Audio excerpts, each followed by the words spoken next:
Hi friends, తెలంగాణలోనే మొట్టమొదట శ్రీ భవానీ సహిత కోటి పార్థివ పంచముఖ స్ఫటిక లింగేశ్వర స్వామి వారి ప్రతిష్టాపన అయితే ఇక్కడ సంగారెడ్డి జిల్లాలో రామచంద్రపురం కాకతీయ నగర్లో ఉన్న శ్రీ సీతారామచంద్ర స్వామి దేవాలయంలో అయితే జరిగిందండి.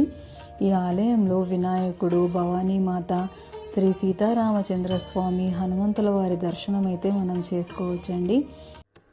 జూన్ 7వ తేదీన ఈ భవానీ సహిత కోటి పార్థివ పంచముఖ లింగేశ్వర స్వామి దేవాలయ ప్రతిష్టాపన అయితే శ్రీ మాధవానంద సరస్వతి స్వామివారి చేతుల మీదుగా అంగరంగ వైభవంగా అయితే చాలా ఘనంగా నిర్వహించారండి. ఈ ఆలయ విశిష్టత ఏంటంటే కోటి పార్థివ లింగాలు, 5 కోట్ల 5 రకాల ధాన్యాలు, శివాయ నమః అనే నామాల గల పత్రాలను, వాటిపై 5 ముఖాలు గల స్ఫటిక లింగేశ్వర స్వామిని అయితే ప్రతిష్ఠించారండి. మీరు దర్శించి తరించండి. చాలా బాగుంటుందండి ఈ ఆలయం. వీలైన వాళ్ళు తప్పకుండా వచ్చి దర్శనం చేసుకోండి.